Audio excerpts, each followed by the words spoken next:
Chapter 32. Symptoms of Continuous Ecstasy. The continuous ecstasy of love can remain like a powerful king, subduing all temporary manifestations of love as well as any opposing elements of anger. It can be exhibited directly or indirectly, and thus ecstatic love can be described as direct or indirect. These symptoms of ecstatic love are possible only when one is fully situated in a transcendental position. Direct ecstatic love can be divided into two groups, namely selfish and selfless. When non-contradictory symptoms of ecstatic love are distinctly manifest, any contradictory symptoms create a sense of abomination. Contradictory ecstatic love is called selfish. That ecstatic love, which can adjust all contradictory or non-contradictory symptoms, is called direct selfless love. These selfless symptoms can again be divided into 5 groups: neutrality, servitude, fraternity, parenthood, and conjugal love. Such ecstatic love assumes a particular mode in contact with different objects of love. Neutrality can be further subdivided into general, transparent, and peaceful. An attraction for Krsna by the people in general, or by children, cannot take any specific or satisfactory position. It can be manifest sometimes in trembling of the body and changing of the color of the eyes to red, to white, etc., although there is no symptom of any particular affection. One old man was told by a young man, quote, "Just see how this child, only 3 years old, is so jubilant. Simply by seeing Krsna, he's running so swiftly, making a tumultuous sound. Just see." End quote. This is an instance of neutral ecstatic love in the heart of a child, without any specific subdivision. Due to the different types of attraction for Krsna, there are different varieties of devotees.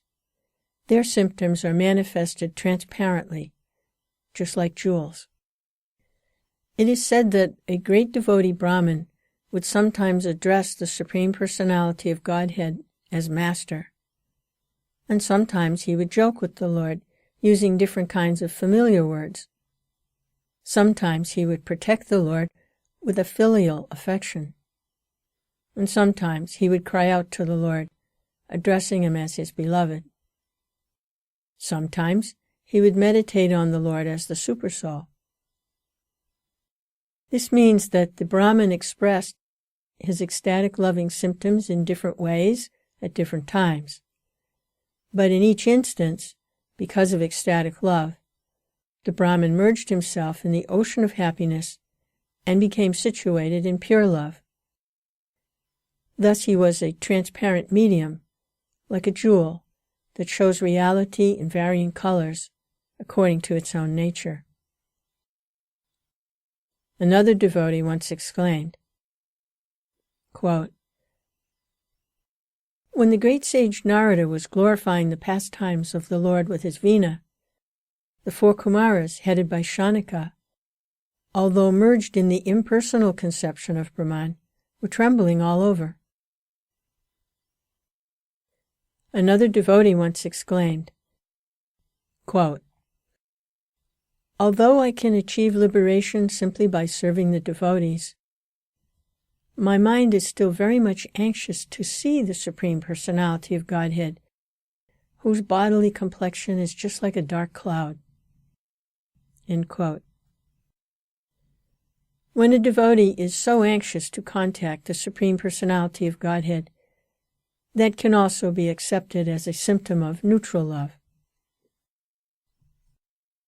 Generally, a devotee of Lord Krishna can be placed into one of three groups. One group consists of those who are completely dependent on the merciful affection of the Supreme Personality of Godhead.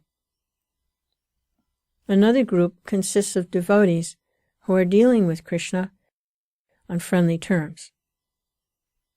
And the third group consists of those who are dealing with Krishna as his superior, with parental affection.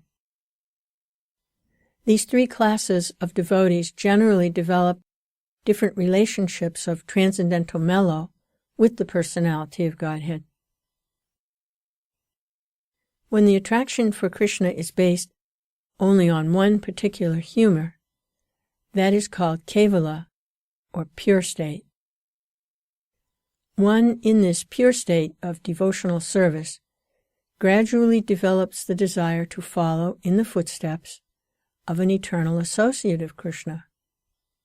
For example, to follow in the footsteps of Rasala, the personal attendant of Krishna in Goloka Vrindavan, or to follow Krishna's friends like Sridham, Sudam, or to follow Nanda and Yasoda, devotees in parenthood. Ecstatic love for Krishna is never manifested directly with Krishna himself. The devotee has to follow in the footsteps of the eternal associates of Krishna in Goloka Vrindavan.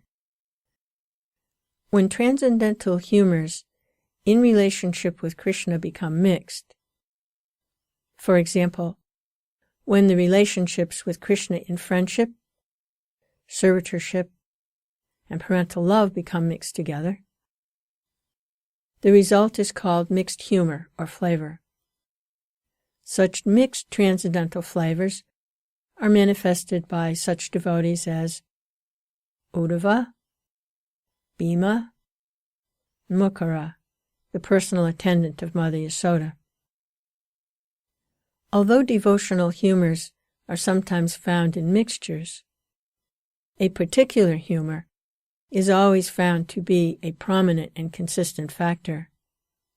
That prominent humor is to be accepted as the devotee's main relationship with Krishna. For example, Uddhava is in relationship with Krishna as a friend, but in Uddhava's character, a trace of servitude to Krishna is also visible.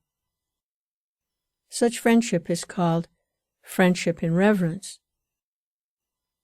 The friendship typified by Sridham and Sudam, however, is the standard of friendship without any tinge of reverence. Subordinate ecstatic love. The devotees who always think of Krishna as a superior are in subordinate ecstatic love. To such a devotee, the concept of inferiority to the Lord is very prominent, and he really takes interest in any other kind of transcendental loving humor with the Lord. In the Mukundamala Stotra, compiled by King Kulashekara, one of the prayers says, quote, "My dear Lord, you are the deliverer of living entities from the hellish condition of materialistic life. But that does not matter to me. Whether I am elevated to the heavenly platform, or remain on this earthly planet, or am dispatched to some hellish planet, does not matter to me at all. My only prayer is that, at the time of my death, I may simply remember your two beautiful feet, which are just like lotus flowers, fructifying during the autumn season." End quote. Friendship. As far as friendship is concerned, those high-grade devotees who are almost like Krishna are considered to be great authorities in the modes of friendly relations with the Supreme Personality of Godhead. On that friendly platform, there are different kinds of laughing and joking conversations. An example of such a friendly relationship with Krsna is described in Srimad Bhagavatam, when Krsna was once thinking, quote, "Today, while I was engaged in tending the cows in the pasturing ground of Vrindavan, I went to collect some flowers in a beautiful garden. At that time, my friends, the cowherd boys, were unhappy even to tolerate a 2-minute separation from me, and when they found me, there was competition between us as to who would touch the other first with the flowers we had in hand." End quote. One friend criticized Krsna thus, quote, "My dear Damodar, although you've been defeated by Sridham and have become sufficiently minimized in strength, by a false expression of strength, you have somehow covered your shameful condition of defeat." End quote. Parenthood or superiority.